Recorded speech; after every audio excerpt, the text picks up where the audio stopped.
Hey everybody, welcome to this TST Vibes deck breakdown. I am here alongside my buddy the Mudman.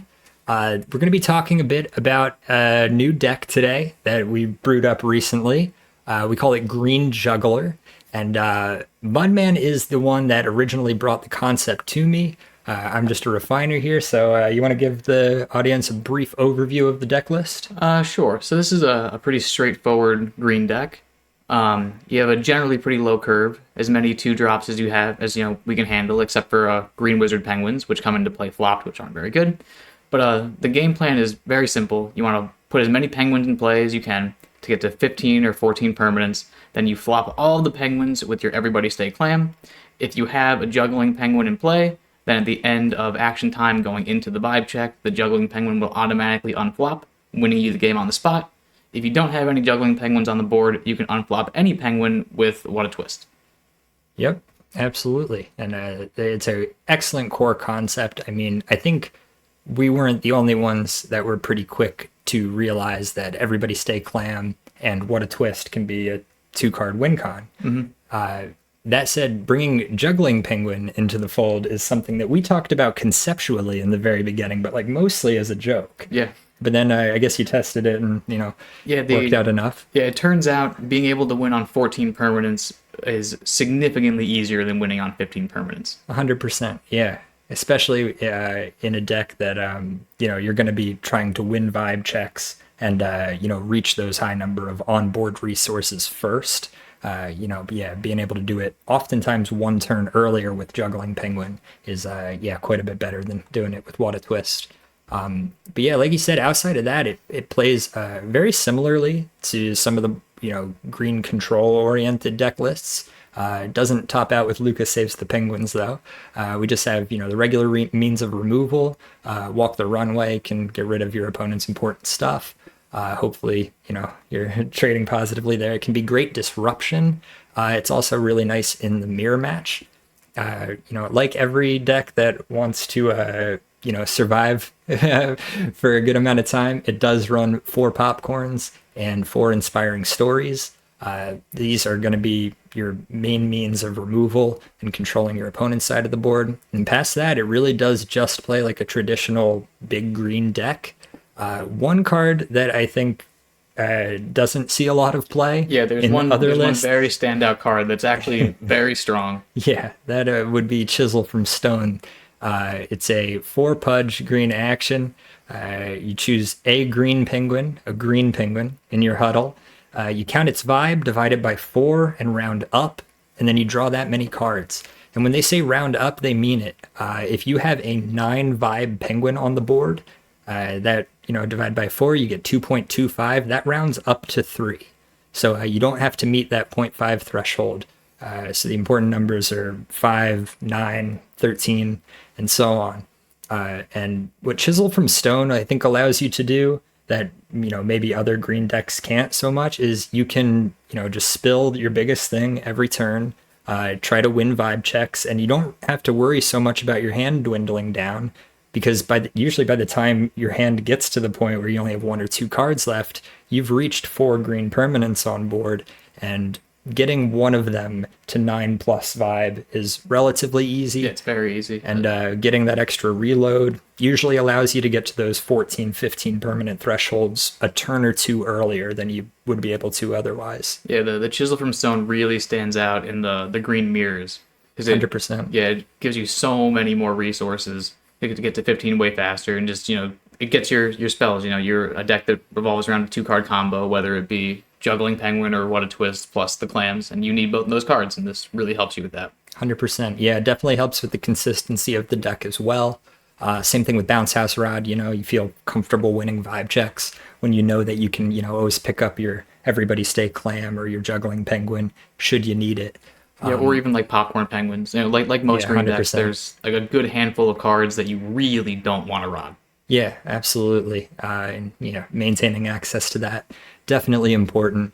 It's just, it's one of the, I would say it's the deck that I feel most comfortable winning vibe checks with, maybe outside of Caffeine Green. Yeah, definitely. A lot of that has to do with BounceHouseRod and the Chiselfromstone. Mm-hmm. Outside of that, it's just your best green penguins. And, this deck is capable of beating your opponent with just a bigger vibe stick than they have. Yeah, that's generally how you win, like, at least 50% of the games is just the old-fashioned way with, like, a big Romulus. Yep, you can buff them with SlidingPenguin, InspiringStory. KoiPenguin allows you to win games where maybe you've fallen behind, but you have more buffs than your opponent. Just make one of your penguins match theirs and buff it out of range.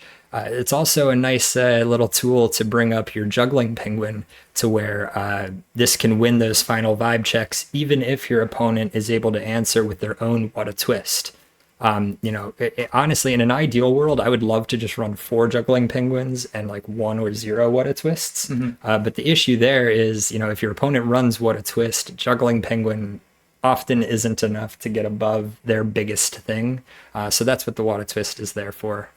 Definitely there to pair with Romulus or a bigger, KoiPenguin buffed. Yeah, and then you have the secondary, like, effective KoiPenguin where every once in a while you're up against like a big extrovert with like 22 vibe, and now you have something with 22 vibe and you're drawing a ton of cards off the ChiselfromStone. Yeah, that's true. What's your all-time high? Mine's like 6 or 7. Man, I don't know. It's got to be close. Yeah, right? it's like sometimes you can draw ridiculous amounts off of the Chiselfromstone, but like I think the most important thing to remember, because Chiselfromstone's an expensive action that doesn't see much play. Oftentimes, when you get to your 4th pudge on the board, it'll be the Romulus or it'll be the PenguinInColor. Like, it just lines up that way. And you almost always have SlidingPenguins and Inspiring Stories pre-established. Yep. So, like, in my experience, like, you always get at least 3 cards. I don't think I've ever drawn 2. Yeah, for sure. Most of the time. I mean, yeah, PenguinInColor with a single +2 buff. Obviously, any Romulus is going to get you 3+. And you can even stick a StargazingPenguin on PenguinWhoseGardenGrows, and that gets it to 9 if its secondary effect goes off. Yeah, or even a StargazingPenguin on a CuriousPenguin, and then one SlidingPenguin buff also gets it to 9. It's really easy to make the Chiselfromstone work, which is surprising considering it's, at first glance, it's such a weak card.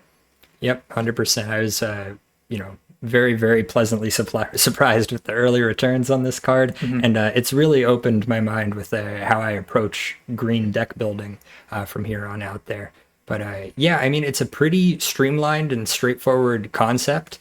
I would say this is a relatively easy deck to just pick up and play. And, coincidentally, even, it's not a far shout from the green starter deck. Yeah, like despite all the red cards and yellow cards that you see, it's quite similar to the green starter deck. Absolutely. I would say, a lot of people believe that they get the short end of the stick if they're given the green starter deck versus the yellow starter deck. I've said that. I'm not going to argue against them. That said, if you do find yourself with the green starter deck and, access to a few packs or pack codes, this is a decent deck to start building toward. The main win condition cards are, uncommons and common there outside of the WhataTwist, the out of the rares, with the exception of PopcornPenguin, you get one of each of these rares in the green starter deck. Yep. So you pull a second or third of either, and, you have this list coming together pretty quickly. Yeah, and if you are trying to build this deck IRL, and you don't have 4 PopcornPenguins yet, it's worthwhile to have 4 PopcornPenguins. I can't imagine that card falls out of favor anytime soon. Yeah, that's super fair, especially for the life cycle of this first expansion, for sure. Yeah, that said, if you are playing the digital version, you were given the green starter deck, and you're trying to build toward this list, maybe you're on a bit of a budget there. We do have a budget version of the list we can briefly go over here. Not too many changes, honestly. This assumes that you've packed 1 PopcornPenguin and maybe just 1 WhataTwist, right? Yeah, that being said, this list does have the 4 JugglingPenguins, so if you were twistless, it should still probably work out. 100%, yeah. If you're short 1 or 2 WhataTwists, I would highly recommend going up to 4 JugglingPenguins. It's the same win con, and if you're playing without WhataTwists, odds are your opponents are playing without WhataTwists as well. In that case, JugglingPenguin is just always good enough. Yeah, it's very strong. Absolutely. And, you can go up to 4 EverybodyStayClam, make it more consistent. You're definitely going to want to add the 4th WalktheRunway to help compensate for the lack of popcorns. Definitely. Right? Definitely need some removal. You can throw in PenguinInColors. If you find yourself with a 4th Romulus, by all means, add it in. But yeah, I mean, the core of the deck still stays true. And Yeah, like that being said, it's the power level is going to drop pretty substantially with only one popcorn penguin. As someone who started their green journey with a single popcorn penguin, the deck felt fine with one popcorn penguin. When I opened my second popcorn penguin, the deck felt significantly stronger. When I got the third popcorn penguin, again significantly stronger, and the fourth popcorn penguin stronger still. So like you can run the deck, with just one popcorn and it'll be fine, but the power level will increase greatly with every popcorn that you pack. 100%. Yeah, popcorn will improve a lot of your decks, that's for sure. That said, if you are lacking, it's just you got to play into that, really the core play style of the list, and that you just want to be winning vibe checks, get to 14 permanents before your opponent, and you still have your primary win condition, and hopefully they don't have their own twists, right? Yep. All right, yeah. One more thing before we get to the games, I just want to go over SlidingPenguin. We've talked about him a bit, but not in earnest. SlidingPenguin, in my opinion, is the reason why I like to play green. It's in my opinion, it's the strongest green penguin by far. The most obvious use case it has is it pairs great with Popcorn Penguin. You can play it before Popcorn Penguin, earlier than Inspiring Story, and make your Popcorn Penguin too big to get gothamed, obviously. But it's so strong for tying the vibe check or even losing the vibe check. And when you have a Popcorn Penguin pre-established on the board, if you're tying the vibe check, then your opponent's drawing one card a turn and you're destroying one card a turn, so they're not getting anywhere in that scenario. Yeah. And when you are in positions where you have a really small hand and you need a specific card, you can lose the vibe check, get that bonus card coming your way, and and on top of that, it's buffing your cards, making your chisels better, your popcorns better, your penguins better. It's just such a strong green card. Absolutely, yeah. That's I would say always a keep in the mulligan. I tend to shoot for the popcorn penguins. They're just very important. And any potential pieces of your win condition, I personally like keeping ChiselfromStone as well. It just allows me to really lean into curving out. Ideal opening in my head is probably like blossoming, curious, sliding penguin. And then, if I can play the PenguinInColor to try to get up to Romulus next turn, sure. But just being able to hit that fourth green permanent and play a chisel is just really good. Also, PenguinWhoseGardenGrows is a really strong card in the early game, like for when you're mulliganing, right? Because like we've been saying, you want to win your early vibe checks. Green generally doesn't have a hard time winning the early vibe checks, but every color has access to a 2-fish, 4-vibe creature. There's a handful of 3-fish, 6-vibe creatures. And PenguinWhoseGardenGrows just guarantees that you win the vibe check, even if you're going even, stat-wise with your opponent. 100%. Yeah. I would say, yeah, that's probably my second favorite 2-drop. I do like leading with the blossoming. Yeah, he's the biggest. Yeah, it's just a really, really solid deck. Like I said, very intuitive. Generally it's just play your biggest thing, try to win the vibe check, and finish the game with a big vibe stick or your clown. Yep. Easy as. Hey, it's one thing to talk about it. It's another thing to do it. So let's take it on the ladder and see how it does. All right, insta-Q. Good sign.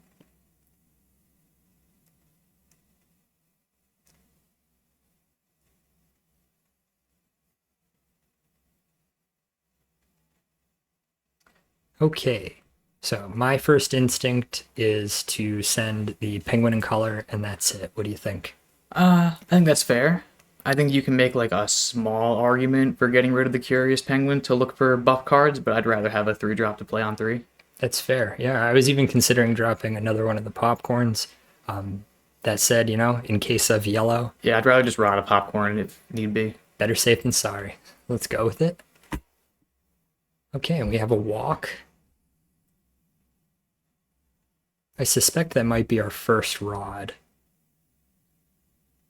So it's between these two on the right. Yep. Walk, I feel pretty comfortable rodding. Because, especially with all these popcorns. Yeah, it's the only way it can be a permanent. And, we have 2 popcorns as means of removal. So hopefully that's enough.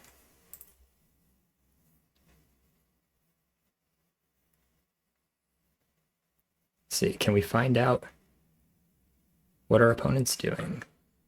Might be Bizbunk. Well, whatever it is, it's definitely going to be susceptible to popcorn. That's for sure at this point.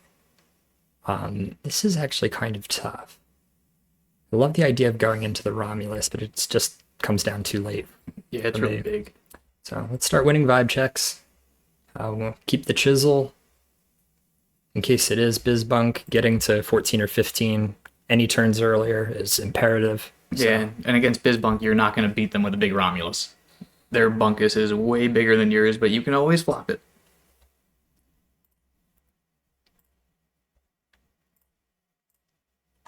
Real quick. Okay, so we have the clam. At this point, I don't want to rod this because I want to have it available. Definitely. I'm just going to play this and pass. Yeah, pass. I like that. I don't mind that one bit. You know, we're not in a super rush. We don't have a... Yeah, if we had like a story in hand, then we'd be more pressured to rod. 100%, but I do think 4 is the next threshold to get to, and I think we'll get there. How are your rods still flipped over? I changed the setting. You can do that? Yeah. Oh my god. And everybody that watches the video now knows. I had no idea you could do that. What? So early? Guess that might be a smart play. Yeah, he's playing around our PopcornPenguin by having the bear on his side. Maybe he's leading us to believe that he's one of the, inspiring story style Bizbunk decks. Wonder if I agree with that. Well, nothing we can do about it. Probably still going to play Popcorn next turn. Yeah, for sure. But, yeah, definitely more of an emphasis on playing rods there. Nice.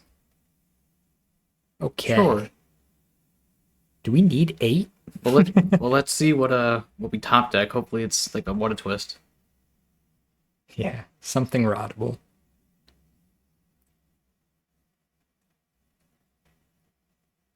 Okay, that is solid enough. It looks like we're rodding the popcorn. Yeah, unfortunately so. We have an abundance. If we need a third popcorn, we'll probably have a bounce house by then. Yeah. That said... Yeah. No, I think we have to. We don't need to play it slow. We have an abundance of corn. Yeah, I was going to consider dropping the Sliding Penguin, but I think him playing a Gotham here is also a win for us. Mm-hmm. Yeah, his rod situation is just so low. Okay. Anything to put off the Ascending Penguin turns, right? Yeah, and this is definitely doing that. He's going to be real hesitant about an Ascending Penguin. Okay, so we have a path to 4 green pudge. That's great. So we can not rod again and just Sliding Penguin if the top deck is bad. Yeah, or if the top deck is good, rather. I think at this point in the game, I feel compelled to rod every turn. Yeah, I don't want to not rod. I want to get to 15 or 14. Yeah, and especially because we can't really count on winning any vibe checks until we stick a couple of buffs. That was a slow turn on our opponent's part. Well, yeah, he's afraid of the popcorn. 100%. Let's keep it that way. This gets us to 5. I mean, we can drop the Sliding Penguin here, right? Yep. And then hopefully we can follow up with another popcorn and the Garden Grows Penguin. Yeah, and that will bring us to 4. 4 pudge.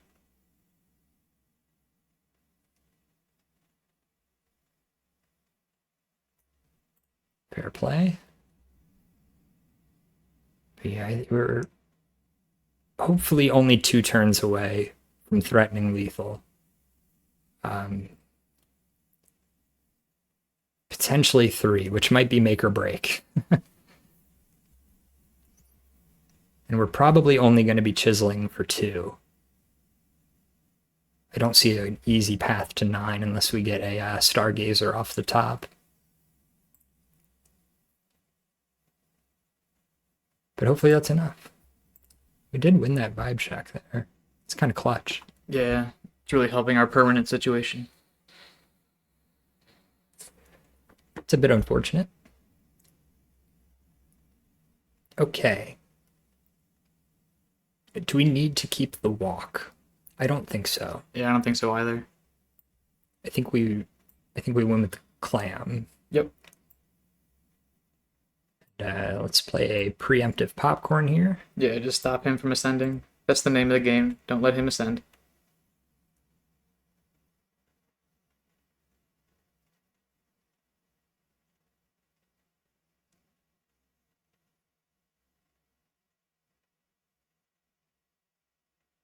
Right? And even if this ices itself,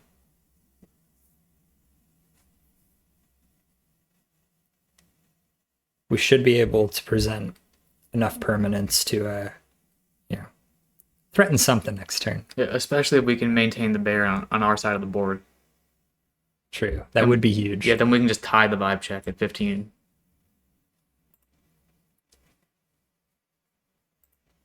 I'm going to boost Garden Grows vibe. So can't be bottomed. Yep, Pudge is important and it can't be bottomed. And we are going to chisel for 2. I think it's fitting that the game in the YouTube video is the worst chisel from stone I've ever seen. Yeah, I've never drawn 2. We were talking such a big game before. I've never seen a draw 2. Still worthwhile. Yeah, that was pretty good. Okay, Romulus could be helpful in theory, but since we didn't win that vibe check, that won't get us to 14.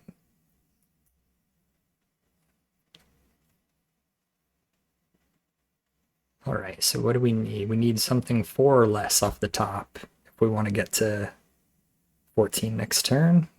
We don't have a twist or a juggler out, which is unfortunate. Yeah, but there's a lot of very decent top decks.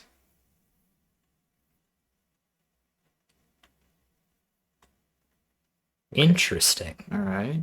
Look at the way he floated 4 and didn't ascend. I was so worried about ascending into Bashful specifically. Yeah, wow, I can't Seeing believe that that. first is a stroke of great. Is YouTuber luck a thing? This is great. I don't know. I know why stream luck is a thing. I don't know why he's doing this. Not 100% sure either. I am very happy to see. Yeah, that's cool. So I mean, after seeing that, I think Romulus and then pick up the juggler for next turn. No, I think that's super fair. I feel like I could make an argument for one of the buff cards, but Romulus, biggest penguin all face.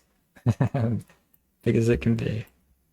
We'll play this face up, and we will pick up the juggler, so we can land that and the clam next turn, and hopefully that's enough. Do we want to tie? Tie is helpful, I think, because we have everything we need. Yeah, he may not have everything. He clearly doesn't. Doesn't have an ascending penguin at the very least. And the other thing I would buff is this to get out of Gotham range, but tying makes this go off. Easy. Can you imagine how cool a chisel would be on this turn? Yeah, it'd be great. But I mean, hey, we only got 2 off of the chisel, but I would still argue it's the difference maker. It got us to the card we need. Card we needed.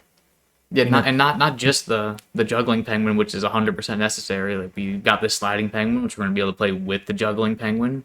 It's gonna get us to 15 at a minimum. Okay, what 2 Pudge action? Adventure Squad. Okay, that tracks.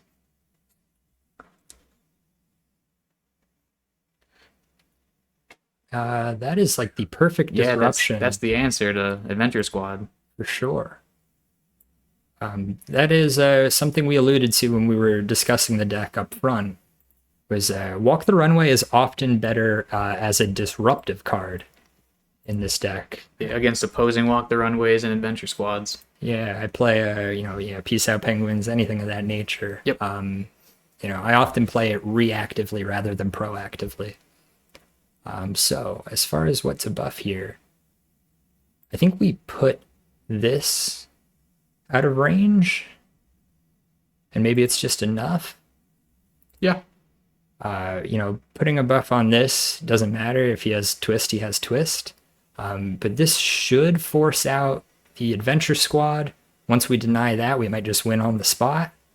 And you know, if he has another follow up to that, we can always. Also, we've got plenty clam. of fudge to clam and walk the runway. This is interesting. I guess if it works, you know, because then this would ice itself upon winning the vibe check. But luckily, we Unfortunately, can it's not going to disrupt. work. Yeah. Hey, never say never, you know. But yeah, let's. He's not going to stop this. What should we select here? I think this is safest, honestly. Yep. I don't want to. I don't want to select the Romulus, you know, just in case he has like, you know, some kind of follow up. Something you can't think of? Yeah, absolutely. Oh, that's enough to win on the spot. Okay. Easy game. So yeah, you saw how that was coming together, right, chat? We had the win con in hand. He felt compelled to target the juggler instead of, you know, what's biggest on the board. And yeah. Yeah, you didn't get to see the juggler on flop, but if you've never played the juggler, one thing that's important to note is you'll play the clam, you'll hit pass, it'll look like it didn't work, and then just right as the vibe check begins, he unflops. Yep. And yeah, that was a pretty good example, I would say, of a BizBump game. You know, oftentimes, whereas that last turn, our opponent didn't really do much. You can probably expect to see an ascending penguin and the start of their bunkus loop. But even then, you know, everybody stay clams, and juggling penguin presents a lot of problems for them. They don't run WhataTwists yet. Yeah, or like some lists do, like a Dio Flare or Dio Flay, the guy who's number 1 right now, he has WhataTwist. Smart man. Yeah, but generally speaking, like I've played a lot of BizBunk matchups with this deck. I generally feel quite favored against BizBunk. Has as good a chance as any deck, I would say, right now. Especially considering there's no dedicated BizBunk tech in this deck. There's no snow globe. There's no misplace. Yeah, and I mean, you could honestly make even more of a blanket statement about the deck to that note that it doesn't really include any specific tech cards for any specific matchup. It kind of just does what it does. You know, and in that sense, there's some room to maneuver there. If you find yourself losing to blue mill a bunch, you can put in a bunkus. You know, there's you know, yeah, BizBunk allow you can sneak in a misplace maybe, you know, who knows. But I think it does what it does relatively well with where we're at with it. You know, I've tested like a dozen different deck lists, you know. The general idea always stays the same, but I think there's a couple of different paths to take it. And yeah, let us know if you have your own ideas and you know, cards that we should test out. Yeah, and stay juggling. Yeah, absolutely. Thanks for watching, everybody. I hope you enjoyed this TST deck breakdown there. Don't forget to like and subscribe. I'm glad I remembered to say that this video. And join the TST Discord. Until next time, take it easy. Yep, see you later.